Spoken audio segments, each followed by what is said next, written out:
You're listening to Brainwork Framework, a business and marketing podcast, brought to you by focus-biz.com. B2B service providers, are you tired of not knowing when your next customer is going to show up? And would you like to go to owning a 24/7 customer getting machine that works in your sleep? With us today is Callum Armstrong. He is the founder and managing director of Paste and Publish.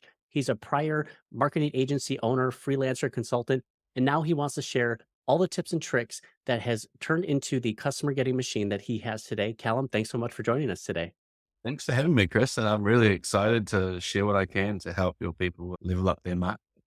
I love it. Absolutely. Our audience is going to be so excited to hear what you have to share with us. But we'd love to learn more about your entrepreneurial journey. I mentioned before that you were a previous marketing agency owner, but what else did you do before that that kind of led you into what you're doing today?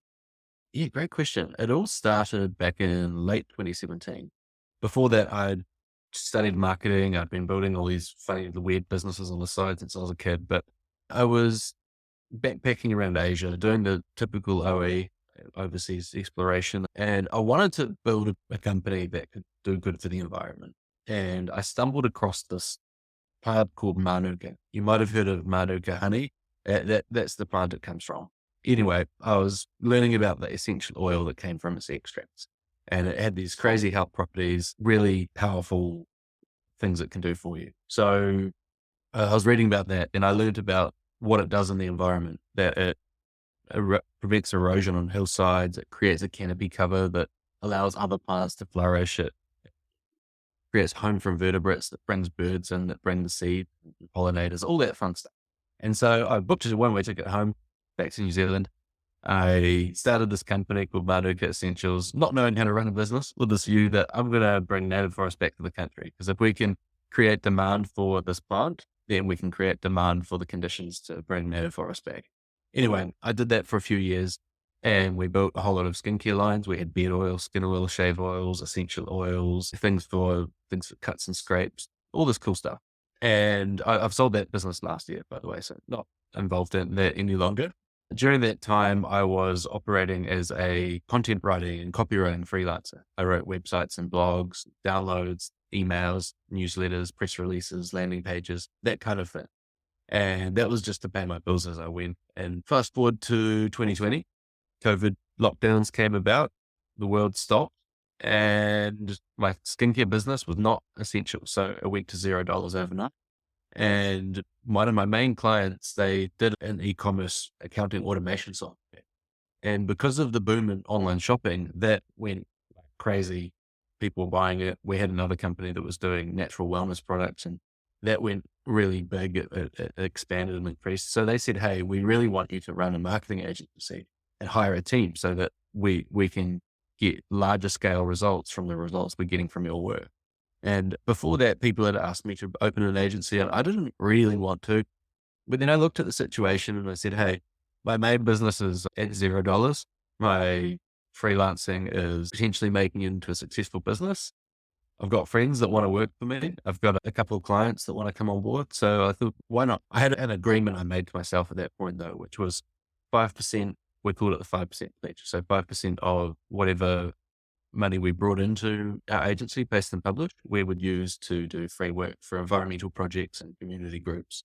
And then we also started this charity called the Reforestation Fund, which the idea was that, well, if we can help more businesses to give money to environmental projects, then that'll work well. So anyway, I did that. I started building this agency. I started building the charity and getting it ready to go, which was a bit of a slow burn. And then the world opened up again. Manuka Essentials started selling again, but I didn't really have time to focus on it. I was focused on the agency. More clients were coming on board. We were getting larger and larger results. So I kind of put that on the back burner, and it was just ticking over. Then about, I think 6 months later, I partnered with this lady who was making our soaps, and we opened this retail shop selling soaps, and that turned into like all these crystals we were selling and like a real spiritual store. And it wasn't really my vibe. I didn't like the idea of flying crystals on planes across the world. It doesn't really fit with my sustainability ethos. So I said, oh, this is really cool. You know, your dreams will come to life. We've got this business, but I'll just give you your shares back. I need to focus on my agency. So I did that. So spent about a year building this retail shop up, and then leaving it. And then the agency kept growing, but I wasn't really enjoying the agency. And there was a few reasons why. So the first one was we would get these great results for clients, and then our scope and our budget with the client would increase. And then they would become a lot more reliant on us, and we would become a lot more reliant on them. And it became to the point where, like, it's great to have a high ticket client, but it's also, I like to see my promise has always been in my business that we'll set you up so that if we work together, great. If we keep working together for the future, awesome, fantastic. But if we don't, you're set up for the future. And I was starting to feel like people were overly reliant on us. And I could see that in running this business, I got so much joy out of coaching people, out of talking to clients and helping them to do strategies. Half the time I wouldn't even charge for it because I loved it so much. And then teaching my writers and my team how to do better content and helping them to upskill and helping them to progress their careers. And I got so much joy, like, as I started winding it down and some of our team got jobs in other companies, them saying, oh, we got jobs in these big businesses largely because of what you taught us. I was like, this is bringing me so much more happiness than doing the marketing, right? So anyway, I had a lot of soul searching. I decided I wasn't enjoying the agency, various other reasons. I loved helping people. And so I thought, well, I've got all these skills. Let's become a coach. So then I evolved the agency into a coaching business. And so now we focus on businesses that solve problems for other businesses, B2B services. There's a few reasons why I focus on this. One is that it's the economic growth engine of our world, and that's in the back end is where all the value is created, that creates jobs and wealth and value. It's a longer sales cycle. So it takes a lot more time typically for a B2B business to make a decision than consumer good or a consumer service. And it's usually more strategic when you help someone to find the right accountant or the right lawyer or the right software provider. It unlocks all this value that helps them to grow their business, their community, their economy. So that's that. But I believe that business is the way that we bring our dreams to life. And in this world, in this day and age, creating a business and being an entrepreneur is a way to actually create the future that we want to live in, bring our business dream, but also our personal dreams to life. So me coaching people is helping you to make sure that you've got the customer getting machine so that you can bring your dreams to life. And for me, my dream just happens to be helping the environment and helping to save some of our biodiversity and empowering people to do that. And so by working with me, you're also helping me to bring my dream to life, which is protecting the planet. So the charity we started, the Reforestation Fund, we've evolved that recently. We're about to change the name. I can't quite say the name just yet, but it'll be out there soon. And we've moved into using our content marketing and our storytelling skills to then get people that are helping the environment, profiling them and telling the stories of how they help the environment. So getting people on, talking to them, sharing the insights of what people are actually doing on the ground so that your everyday Joe, your public the people around us can actually understand and connect better. Because if you don't know what's going on, you don't know the problems and solutions and the personalities helping, how can you truly care and take action? So that's kind of a bird's eye view of 6 years, but that's me.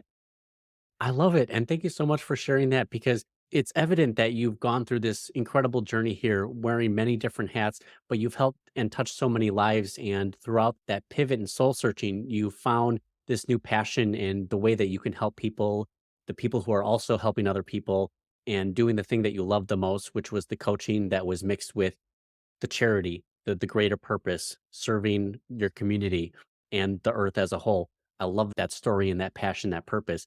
Everything that you do reminds me of providing value, the content that you create. It's increasing visibility. It gets people in front of the right people. I'd love to talk more about this evergreen content strategy that you kind of go through. Why is it so important to focus on some of the evergreen content like blogging or maybe podcasting? How is that beneficial? And why wouldn't we want to invest in something that's more long term? It's a good question. I think before answering that, we need to define what evergreen content is. So I've got my view on it, what it is, but do you want to share yours? Oh, sure, absolutely. So to me, evergreen content is content that can be utilized for years to come. I feel like it's going to provide value to other people and not lose its sort of spark that people need that's actually going to continue to provide value for years to come. Is that similar or even close? Absolutely. Yeah. So imagine the internet doesn't exist. We wouldn't be doing the podcast if it didn't. But A book that is helping someone might be evergreen. The newspaper from yesterday, not evergreen. So let's say you're a cell phone retailer and you write a blog on the top cell phone brands of summer or autumn, spring, where you are 2024. The moment the next season rolls around, that's out of date. On the other hand, let's say you write an article on ask yourself these 10 questions to find the right cell phone for your needs. Sure, technology evolves and it might not be as relevant in a few years, but it's going to be a lot more evergreen because it's actually focusing on something that endures. So there's a few ways of looking at evergreen content. One is the topics you choose. Look for topics that are lasting, that are a persistent customer problem or interest or need or entertainment point. The second one is looking at the channels that you use. So posting on Twitter or what's now X or Instagram or Facebook, for example, for the most part, they're not evergreen. People have forgotten about it within a few hours or a few days versus writing a really good blog, making a really good download, making like a YouTube documentary or a podcast. These things last for longer. They have more sticking value. So they're going to be there for longer. I guess the other side is quality. If you put out something that you haven't thought much about, if you do one of these, let's just blindly produce 1,000 AI blogs, please do that. That's not very evergreen. So yeah, it's really just, are you creating assets or are you just creating work? That is a great question that not many entrepreneurs realize or ask themselves when they're trying to create content. Sometimes they think the quantity over quality is what's going to help bring in people. But again, when you're making an investment, you want something that's more long term that can pay you dividends. And I feel like the blog content, the video content is going to pay you more dividends over the long run. And again, you can take this content and chop it into smaller pieces. It doesn't have to continue and stay in the long form content. It can then become more social media content or small short snippets of video, or you can take portions of your blog and create more content from it. Why is this program so successful when it comes to paste and publish within the content strategy? I think it's just that it is solving persistent problems. Most of our content creation, to be fair, has been focused around writing blogs that are targeting keywords that people are searching on Google and then capturing their emails and nurturing them with emails. So if someone's searching for something on Google, you can see what they're searching, how many searches a month, where in the world that is, the trend. So you can make sure that what keywords you're actually targeting are in demand. It's a bit different to posting on social media or running ads because you're generating demand for what you offer. Someone sees your post and they start engaging with it, or they see your ad and they click on your landing page and they go through your buying process. Whereas when someone's searching on a search engine, they've already shown the intentions before they actually visit your website. And so you can make sure that your content, your value, your assets, specifically solving the problems that they're actually coming to in that moment. And if there's 100 searches a month for a specific keyword, it's not going to be the same 100 people each month, but they're going to have the same problem. So therefore, the assets you create, you can really make sure they work. Look, some keywords you write content for, and then the search volume disappears and it doesn't matter. Others, you think this isn't going to do much, but we'll do it anyway. And then they become huge in a year's time. So it can really change. And once someone's given you permission to email them and they're on your mailing list and you own that list, and as long as you nurture them and you build trust with them and you don't be a dick, you've got this relationship and you have a reason to follow up, whether that's an email automation or just ad hoc emails or a newsletter that you're sending out each month. That builds and deepens the relationship, which is when they come to buy. I think right now we're looking at this whole conversation. We've been talking about what are we doing as marketers or as business owners to fulfill our goals. But the hat that I don't see people wear often enough in marketing is, what are my customers doing? How do they feel? What does it matter for them? What is their perspective? And if you think about someone going through the buying journey, if they see one of your 1,000 AI blogs, that's really rude to them. It's really disrespectful. And there's no reason why they should buy from you. If you give them really good content and you solve their problems and you say, hey, by the way, I can help you more, just give me your email address. It's like, of course, you've solved my problems. Why wouldn't I want you to help me? If I see an ad on social media and they say, hey, buy from me, I'm like, no, I don't really care. If I see someone that emails me or does a LinkedIn outreach, it's just straight into the sales pitch. I think they call it pitch slapping.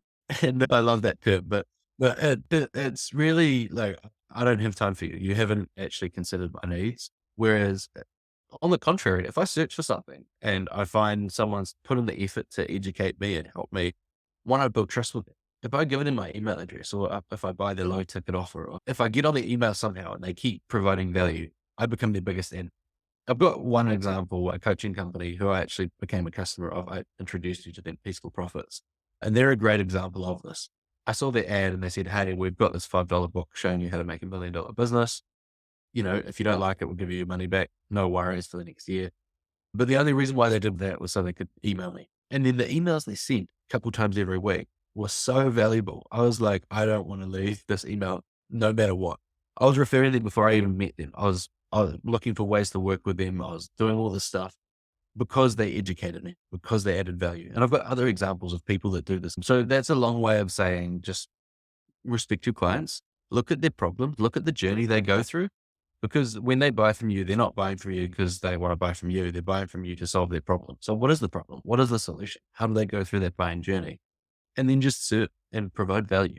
And if you create assets, then you can do it once and you can give value for years to come. What an incredible mindset shift for many business owners that may be looking to up their game and content strategy, but they're feeling lost. They don't have clarity. They're not sure what type of content they can create. They're probably going to the typical boilerplate, 10 this strategy, or here's how to do this. But when they focus on solving a customer's problem, that is actually the content that they're looking to educate themselves on. And it's much different when you do like a cold outreach strategy where, again, they're cold, they don't know about you.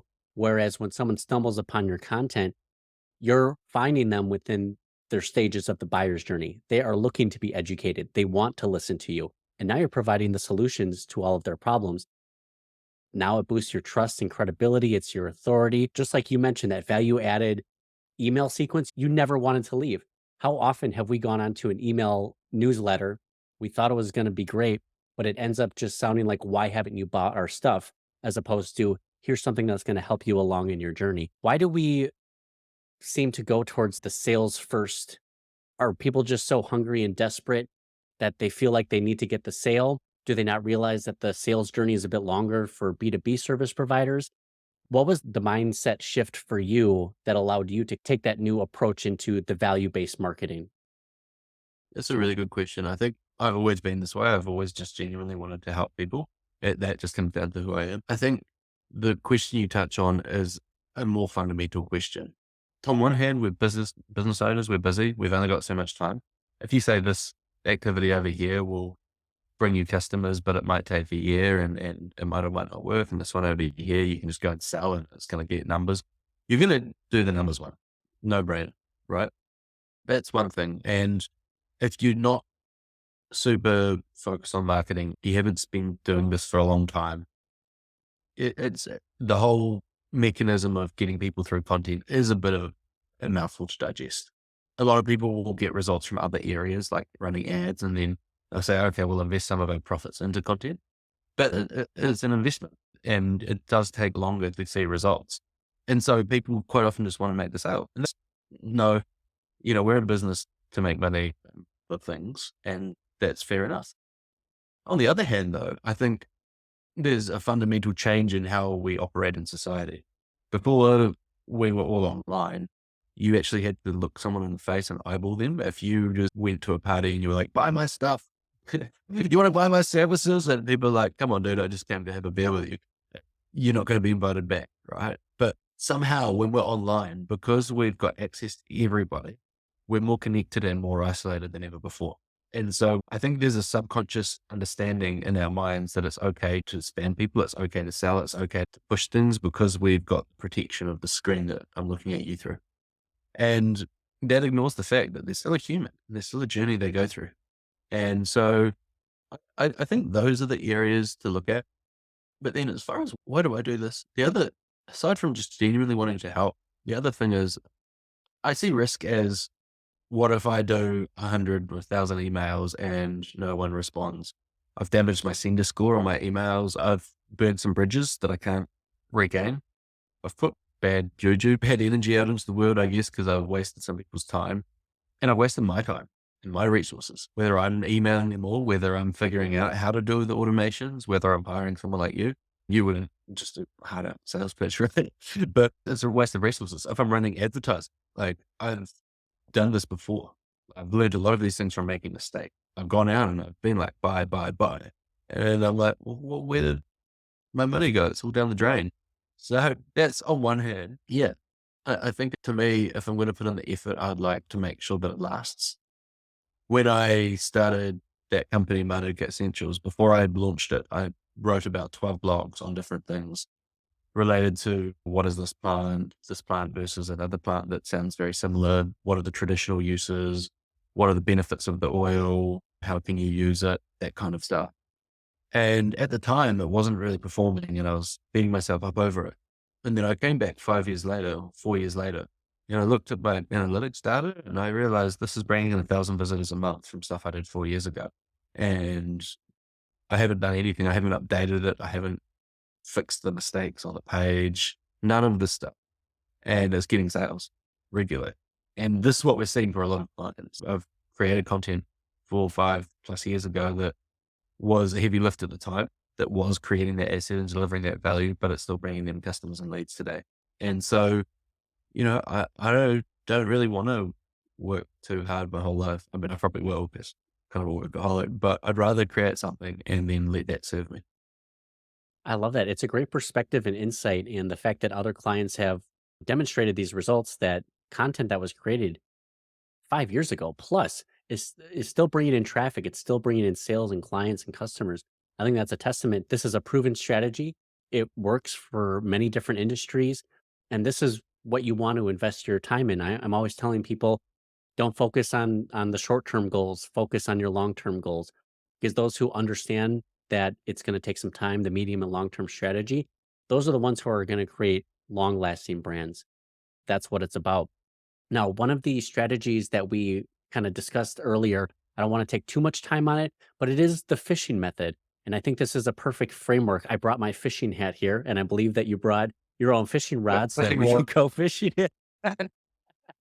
I love it. So when we're going fishing here, this is a great metaphor on kind of creating this simple framework to understand what we need to focus on to get better marketing results. And this is what you generally teach clients. It's knowing which fish you want to try to go for, weaving your net, and then going fishing. Can you walk us through these 3 steps and why they're so important?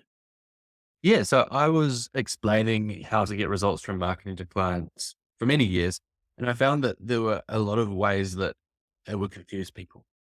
And it was really hard to have a simple, elegant way to diagnose where you're at and what you need to improve. So if you're not sure why your marketing isn't working and you're thinking, I'm throwing stuff at the wall, I don't know, or I haven't started yet, listen up because this is going to make it a lot simpler and a lot easier to get. So think about marketing like fishing. There's typically 3 stages to going fishing. First, you say, all right, what do I want to catch? What type of fish am I looking for? Where do they swim? What do they eat? What types of bait are they going to take? That's like identifying your ideal customer. So let's say you're an accountant. Are you an accountant for rental properties? Is it for tech companies? Is it for online sellers? Is it for your local cafe or your local restaurant? Because they're all different audiences. They all have different needs. They all eat different fish at a different time of day.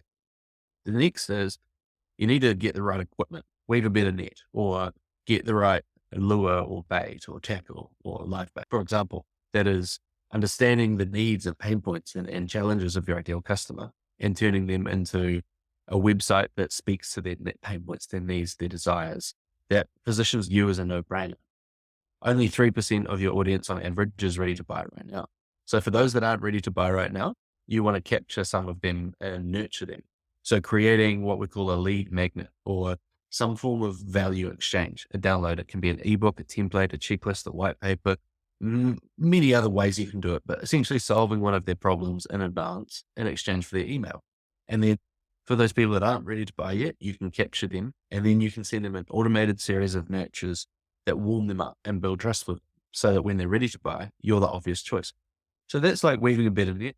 And again, if you are targeting rental accounting, that lead magnet and the messaging on your website is going to be different to the messaging for, say, an online seller.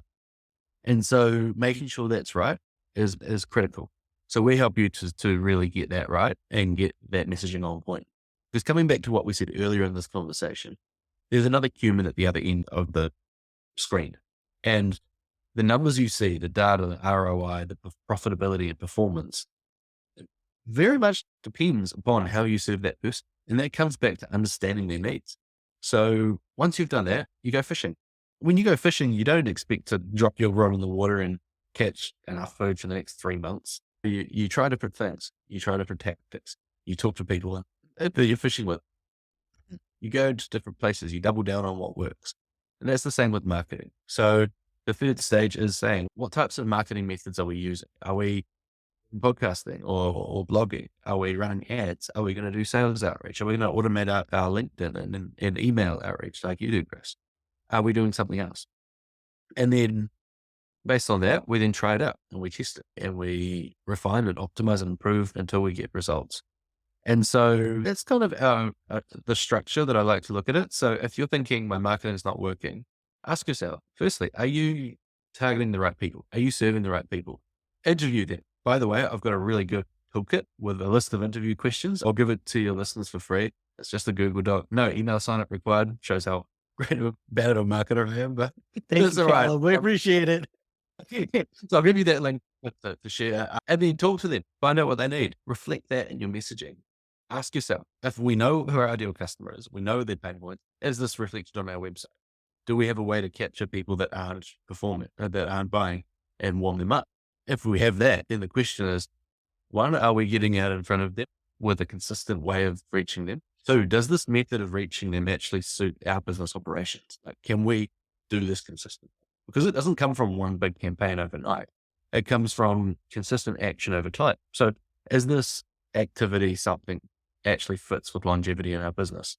And then if not, then if that's still not working, then the question is, can we test and tweak the way we're doing this method?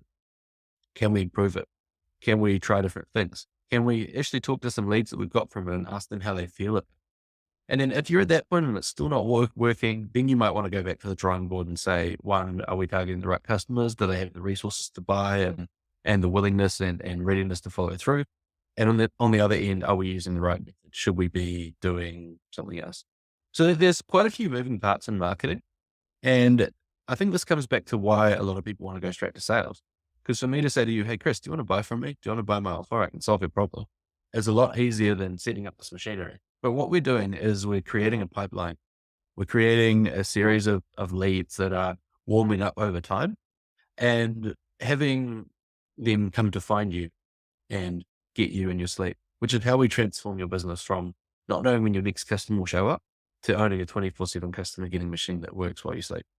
And if you're going to be relying on your business to bring your financial future and your dreams to life, getting customers that find you is such an important part of it. And it's really important to build that into your overall operations. I love that. And I love the fishing idea that you put behind this within the framework because it really gives us a mindset shift to let us know, okay, I need to look at this area. I shouldn't expect instant results. As soon as we cast our line out into the water, we shouldn't expect to get a bite on the first cast. And that's something that we need to rethink and then go back to the drawing board. When is it time to actually take a step back and look at the previous steps and what's not working right? What can I tweak? What can I refine? Is it the channel? Is it the lake? What are we looking at? And it's a great approach to kind of outline the pipeline and strategy within the marketing funnel.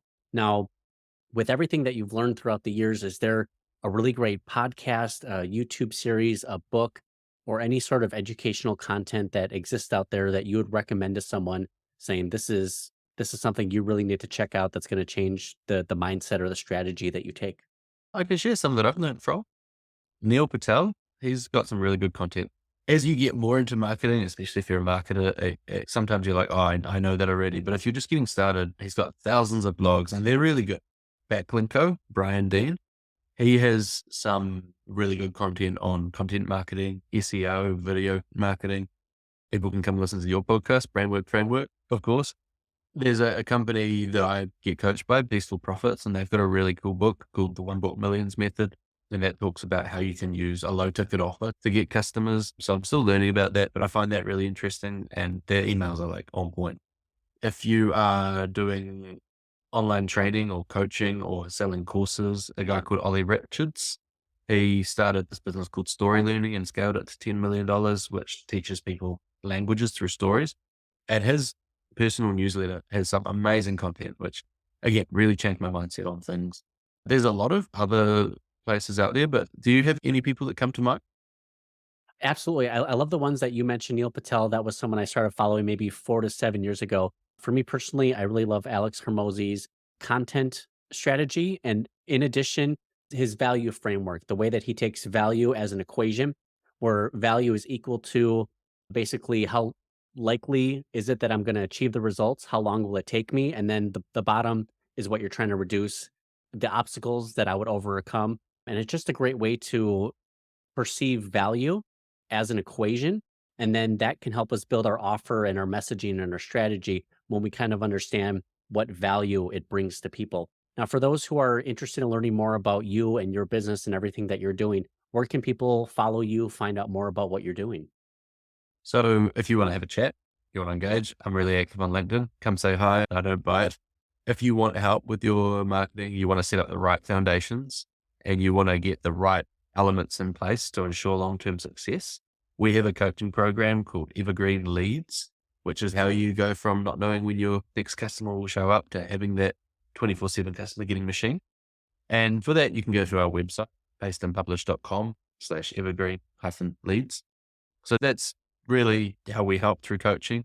But yeah, if you just want to learn some more, if I can help you in any way, or you just want to chat, hit me up on LinkedIn.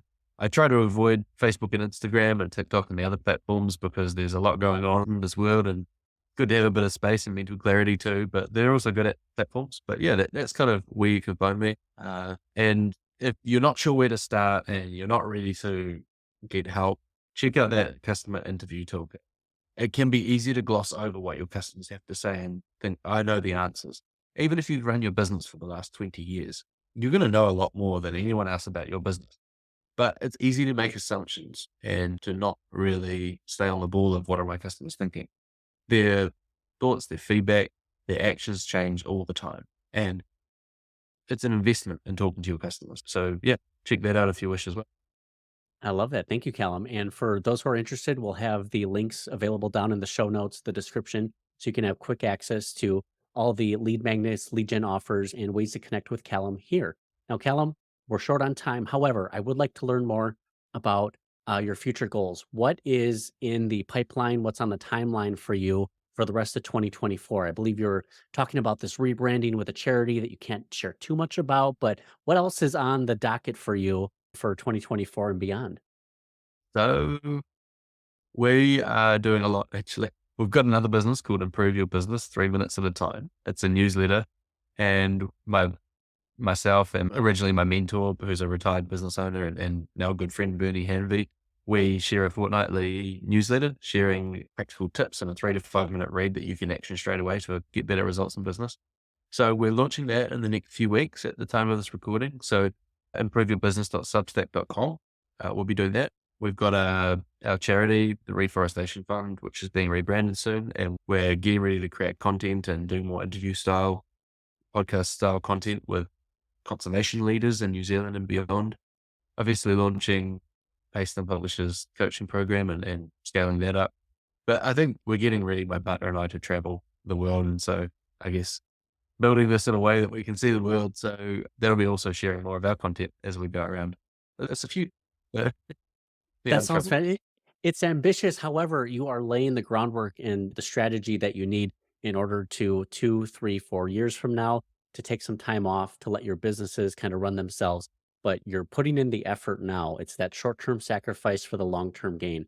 And for the business owners who set the foundation in the right way, they're going to set themselves up for life where you can have a semi early retirement. I'm sure you won't ever stop working because you love doing it. But again, a little more time for yourself to travel and enjoy and see the world. I think that's ultimately the end goal for a lot of us entrepreneurs. Any other last thoughts you want to share with anyone in our audience here? Yeah, I'd just like to share gratitude for you, Chris. We missed it. I think I said, do you want to collaborate? And then we jumped on a Zoom call last week and we were like, you said, what was it? You were like, this is like Step Brothers. Like we get along real well. I thought that was really funny. And I just appreciate your attitude towards genuinely helping people and serving people and doing right by people. And I think it's important to give credit where credit's due. And yeah, tops to you for that. Take my hat off to that. There's enough people that are just looking for the sale and disappear, and you're not one of those people. So thanks just for being real genuine, man. Like, Of and course. well, the audience, if you're thinking of working with Chris, I appreciate that. And Callum, we have alignment in our strategy and our values and how we want to treat others in this world. It's great to have that alignment and share our tips and tricks with each other. I'm sure we'll be enjoying more conversation as time goes on here. But I appreciate you taking this time for the podcast and sharing all these tips and tricks with our audience. For everyone who wants to get connected with Callum, make sure you check out the links below. And Callum, thanks so much for your time. And we're excited to see all of your success and future success in 2024 and beyond. Thank you so much. thank you. Have a nice day. You as well. Thank you.